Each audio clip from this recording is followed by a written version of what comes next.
Hi everyone, welcome to Quan Media Europe. Today, that's my first day of my new program. I'm going to call that Beautiful Minds. If you're familiar with my another program, Insights with Lily Zhang, you will notice that's more focused on current affairs. But since I have been doing quite a lot program on civilization, especially ancient civilization, major, mainly in Chinese, but I've done some of that like Egyptian or about pyramids in English. So looks like I have quite a lot of friends online. They like my educational program, especially about civilization, about philosophical thoughts. Of course, my personal interest is always in philosophy and arts. My major in university was philosophy, so I always have a keen interest in philosophy, also arts. This is the first one of my new program. I'm going to talk about the founding father of philosophy, Socrates, and about Socrates' life, death, and his philosophical quotes. In Greek, philosophy means love of wisdom.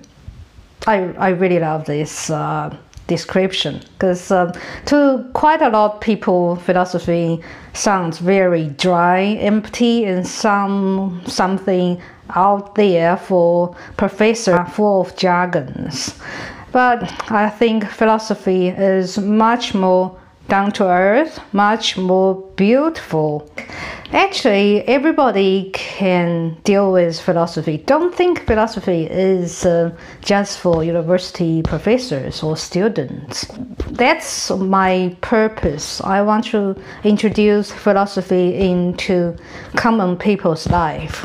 Actually, philosophy is all about wisdom, about life experiences, and critical thinking. Philosophy is the beauty of minds. That's why I call this program Beautiful Minds. So I'm going to introduce quite a lot of philosophers. Also, another keen interest of mine is about arts.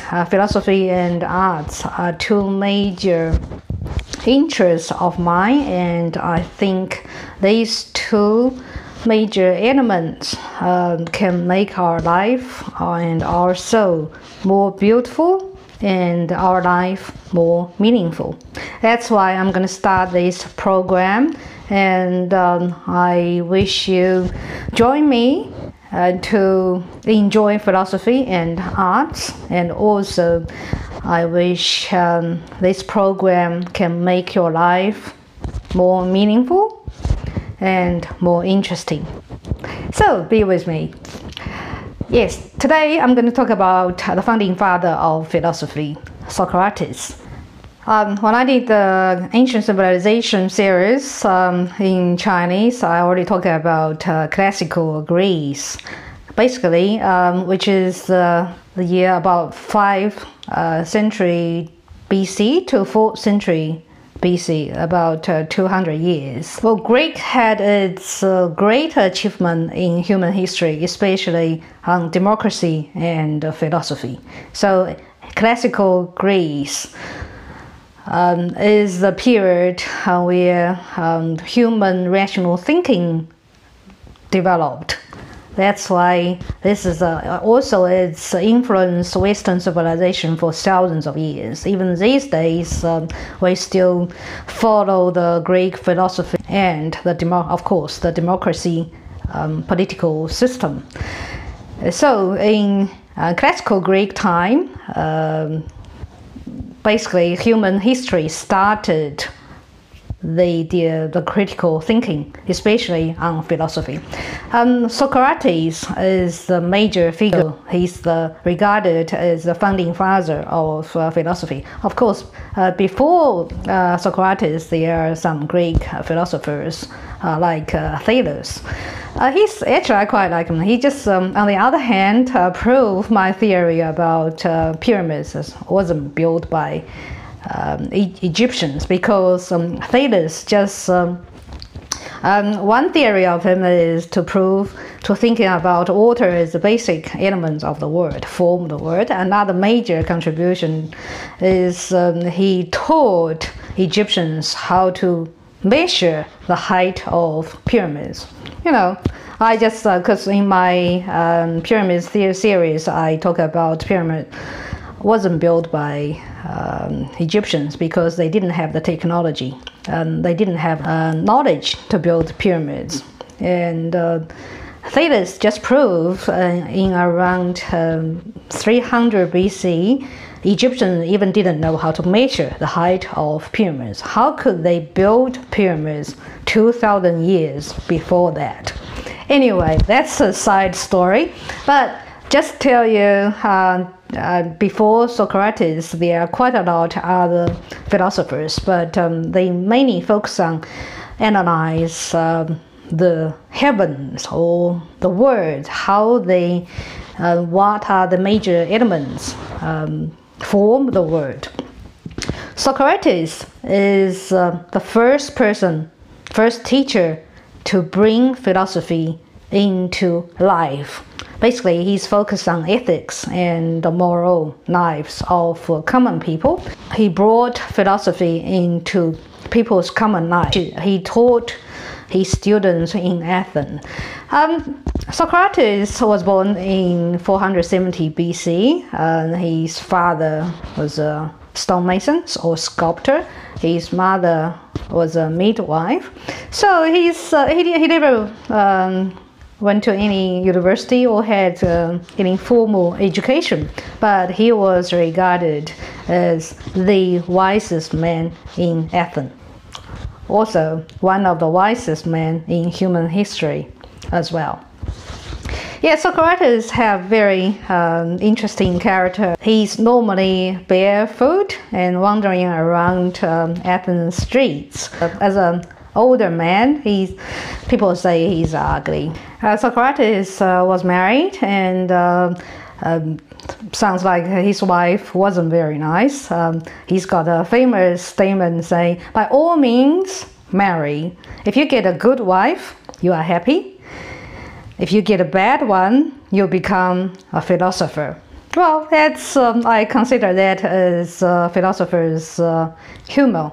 I think that's very interesting statement about marriage. Well, I mean, these days, even he probably talking about being a philosopher. It's quite a lot of painful experiences, and also all the life's painful experiences makes you think deeper and harder, so you become a philosopher. But that's an interesting statement about marriage. One very big achievement of ancient Athens was democracy. Basically, democracy was born in Athens. Athenians, they could vote. Not for everyone. Women and children, also slaves, they couldn't vote. Just male citizens over 20 years old, they can vote.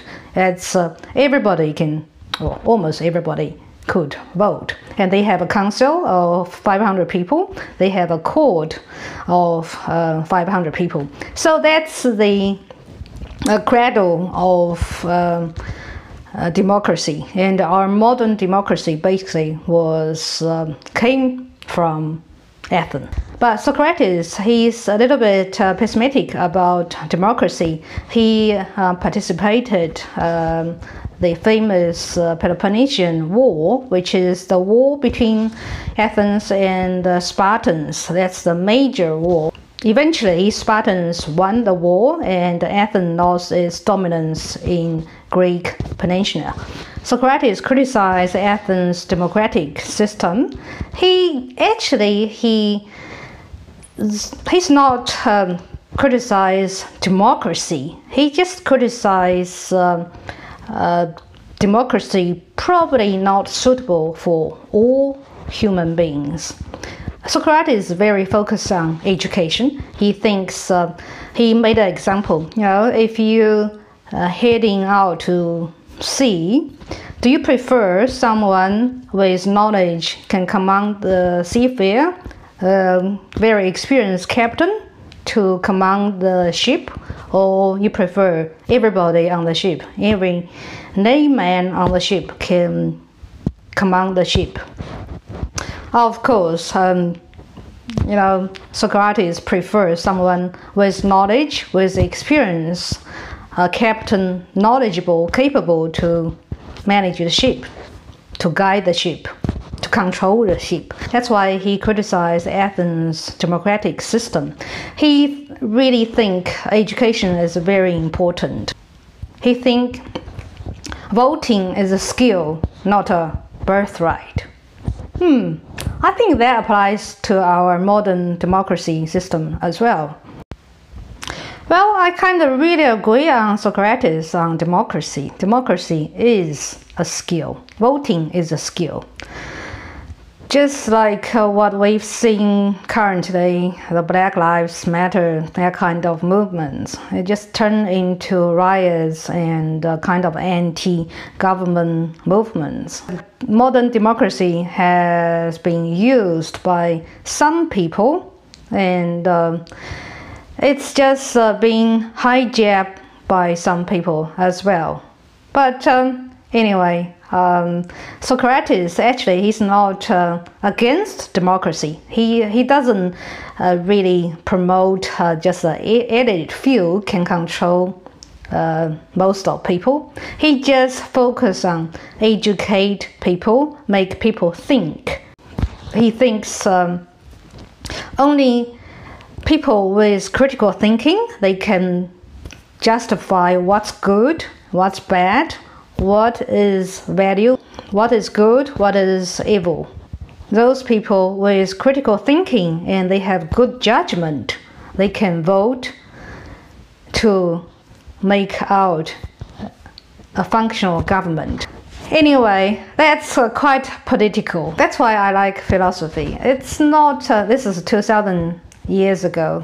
Philosophy can cross time and space, and those ancient thinkings really can help us think these days as well. Socrates was punished by Athenian-style democracy.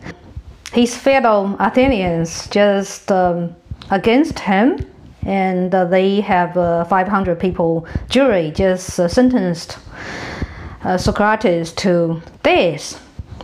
Accused him of corrupt the youth of Athens. So that's a tragedy. Basically, Socrates suffers the democracy of Athens. Socrates had the choice of death or exile. He chose death. Because, let's look at some of his statements. He said, "An unexamined life is not worth living."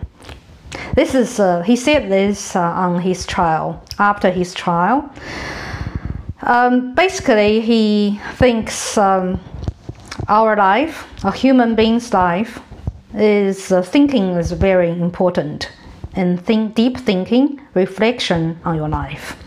So he's talking about examined life, means the life with critical thinking, life with deep thinking, it's philosophical thinking.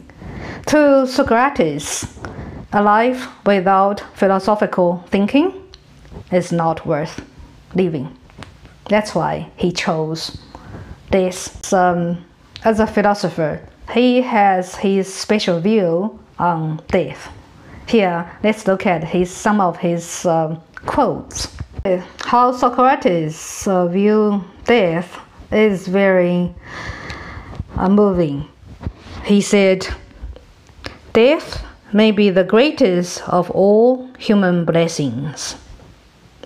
This is another one. "The end of life is to be like God, and the soul following God will be like him." Yeah, as a philosopher, Socrates is not afraid of death. And he's religious, of course.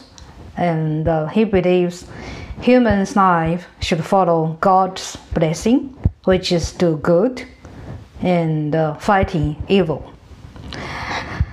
Yeah, his whole life contributed to education and philosophy.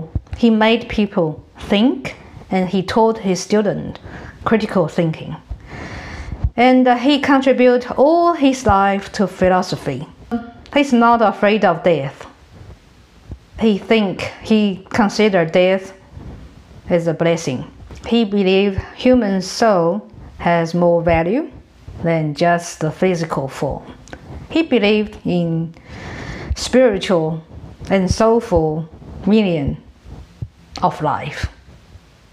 That's why he chose death, because he had a choice of exile, but he didn't want to leave Athens. And also he had a chance to escape too. His student already bribed the prison officer, so he had a chance to escape, and he refused. Now we understand why he chose death, because he thought death is a blessing and death is an honor for a philosopher.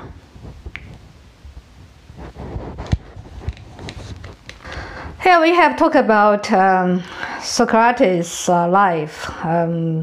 His greatest contribution to philosophy is he developed the basic method and his questioning theory of teaching philosophy.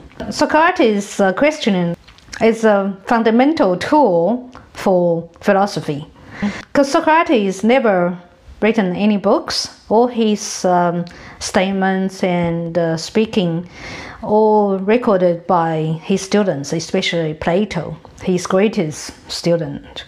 Next time we'll talk about Plato and Aristotle. They all follow Socrates' theories.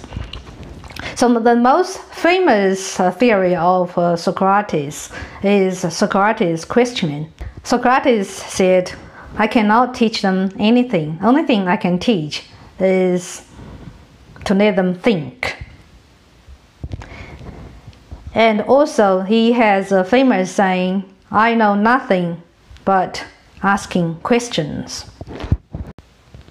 Socrates' method is focused on dialogue and questioning. So there's famous Socrates dialogue and the Socratic questioning.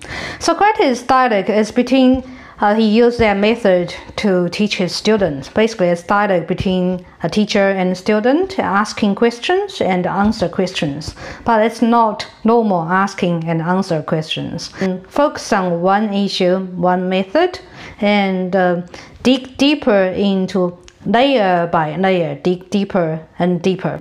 This method has been used by all philosophers, all for thousands of years, and most of all the philosophical discussions and the method how they analyze issues follow by this Socratic method.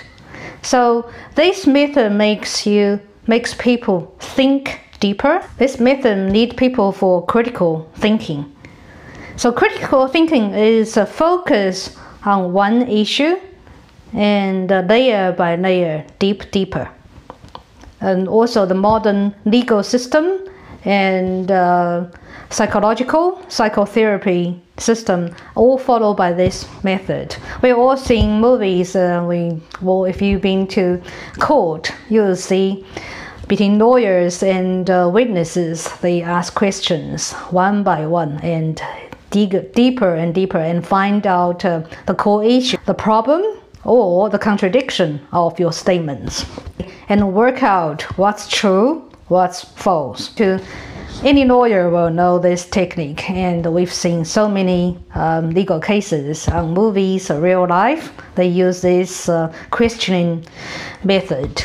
Another one is psychotherapy. If you go to see a psychologist, they will ask you just some use hypothesis theory. They basically ask patient their attention, a lot of questions focus on one issue.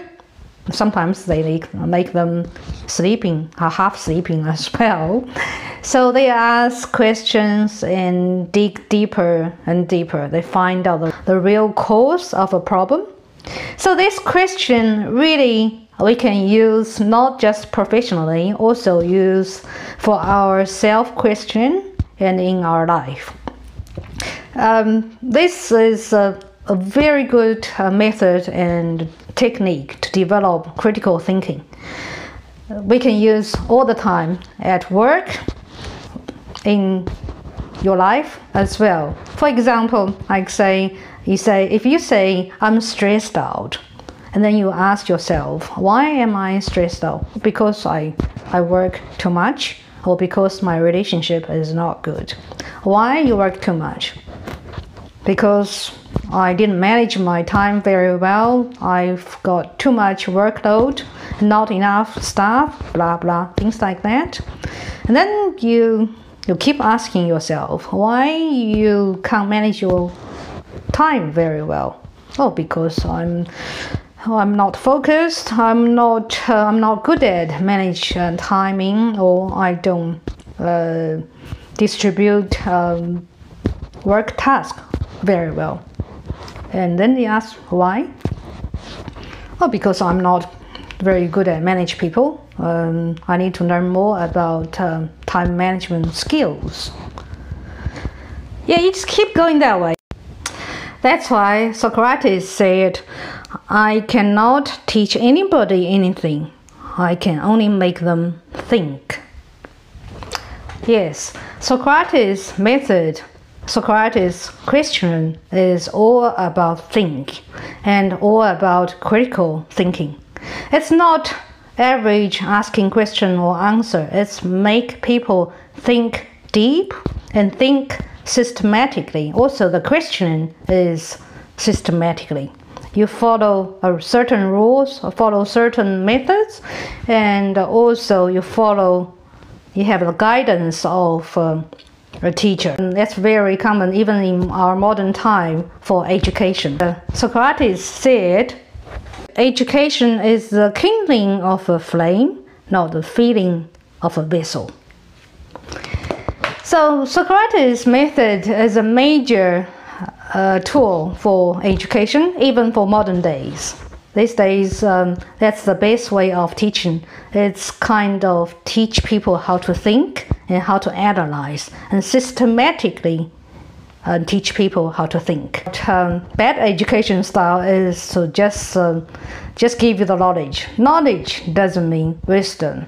So many education systems, they just fill you like a jar, like fill water into a vessel. They just they don't encourage people to think, to asking questions. I was educated in China before, so that was a major teaching style of Chinese education system. That way, of course, we can see that's the best way for brainwashing and controlled monitoring how people think and talk. Like 2000 years ago, Socrates already, his major contribution for human society is to promote thinking, free thinking, and critical thinking. Socrates, another major contribution for philosophy is Socrates' paradox. We're all very familiar with his statement.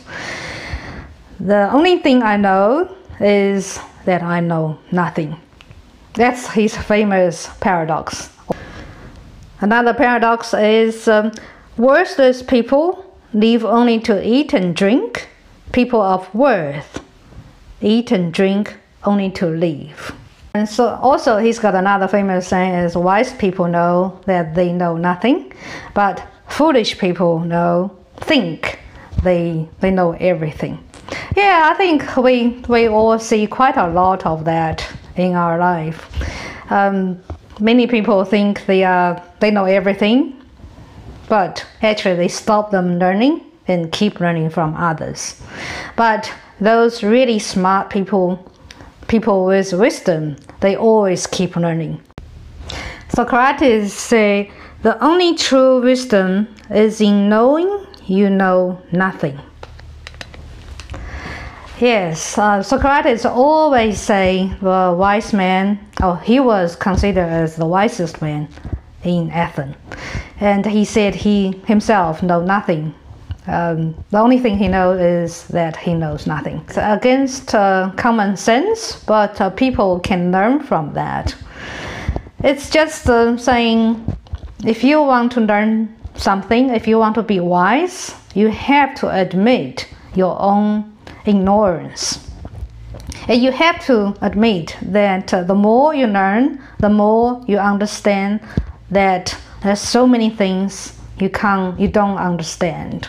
But when those people, they think they know everything, they just stop learning further. That's how you stop get real wisdom. So we can see so many people in our life. Those really intelligent people, they always keep learning. They never stop learning because they think because they know the more they study, the more they learn, they understand so many things that need further learning. That's why they never stop. But those people think they know everything. They basically just stop learning and they go backwards. Our world's like that. You can't just stop there, stay in one place. If you stop in one place, you basically just go backwards. Yeah, we all have that kind of experience. Our friends, even family members, after many years, if they not keep learning, if you are the one keep learning, you'll recognize after so many years, you could now at some stage you have nothing to talk about. I've talked about Socrates' major method, his influence on philosophy. His major purpose is to make people think. Like he said, to find yourself, think for yourself. That's just taught us.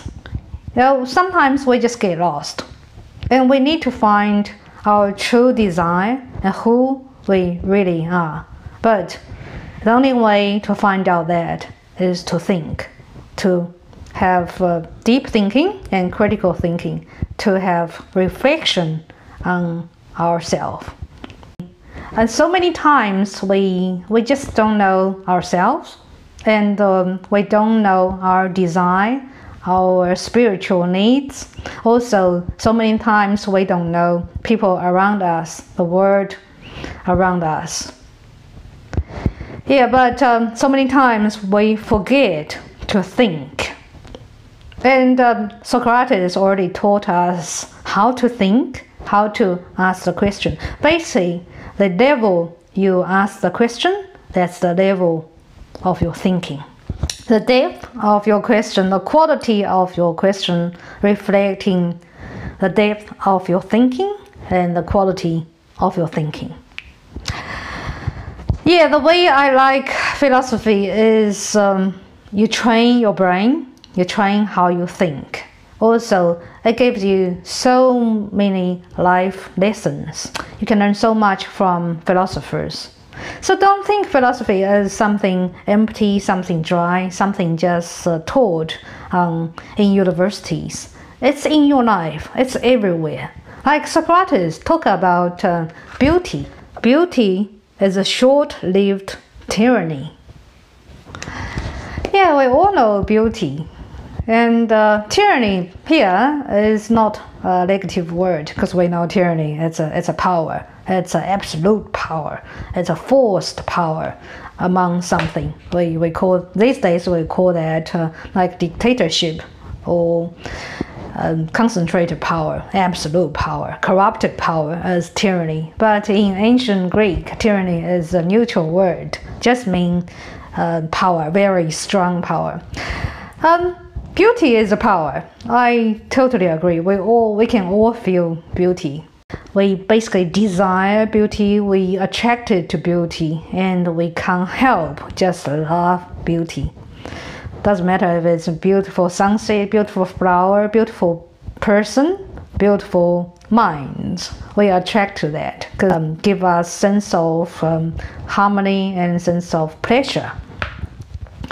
So Socrates said that's why Socrates reckoned beauty is very powerful, is a tyranny. But he also pointed out beauty is short-lived tyranny. Beauty is very powerful, but most of the time beauty is short-lived. I also think that's another paradox as well. I think most of the time we consider something beautiful is because it's short-lived, like a flower, like sunset. We can't have it forever. It's just passed by so fast. And most of the time, beauty is in our memory.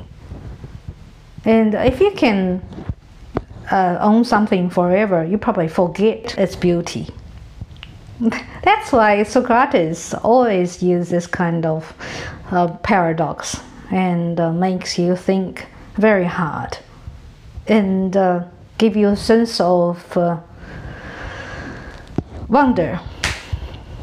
That's why another saying of Socrates is wisdom begins in wonder. Socrates just always teach people how to achieve wisdom. We already know two ways. One is asking questions and knowing that you know nothing, always learning. Another one is curiosity. That's why he said, wisdom begins in wonder. Yes, sense of wonder. I think children always have that kind of sense of wonder. They always ask questions. They have the curiosity. They're curious about everything. They ask where I come from and how did I come to the world. In their mind, in their heart, they have sense of wonder. If we always keep the sense of wonder of a child, we can learn lots of things. That makes us curious. That makes us care about what's happening in our heart, what's happening in the world. And also, that's the way to keep us asking questions. And I think curiosity and sense of wonder will keep our life so much more interesting.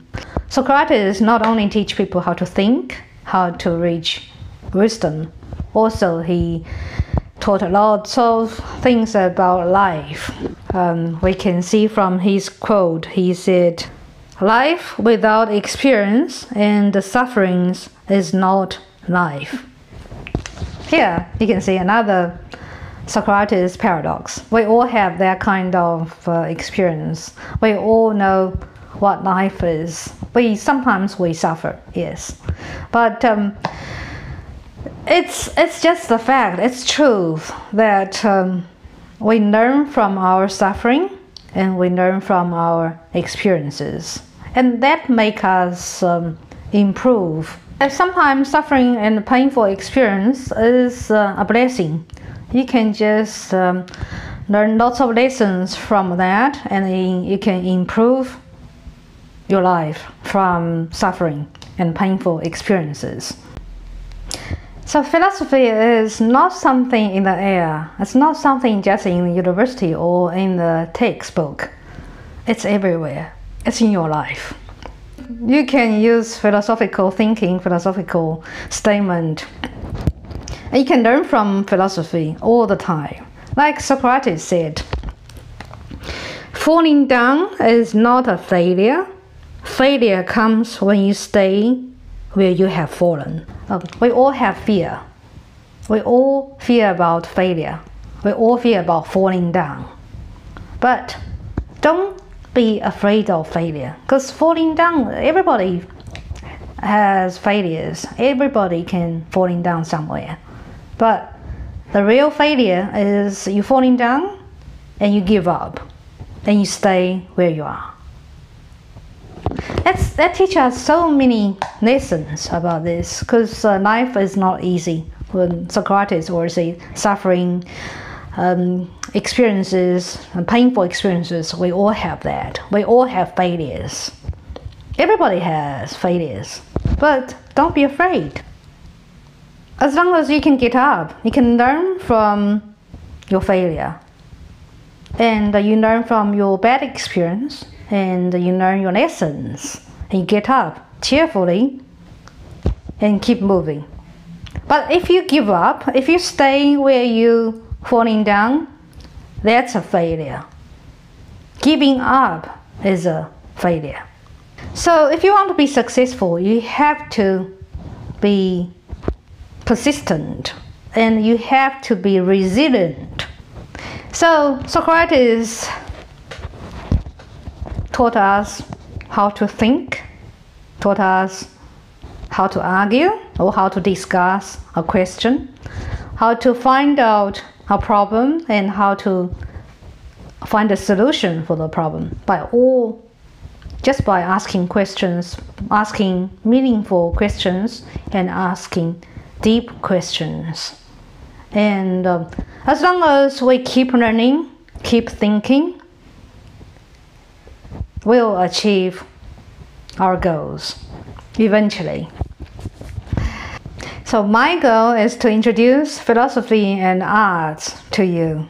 Makes you think philosophy and arts actually it's not just something for university students or university professors. Philosophy and arts, actually they are part of our life. We can see that, we can feel that, we can learn from that in our everyday life. And you can feel that, you can touch it, you can see it. Then philosophy and arts will make our life more meaningful. Hope you can enjoy that with me. Okay, thank you very much. That's the program for today. I see you next time.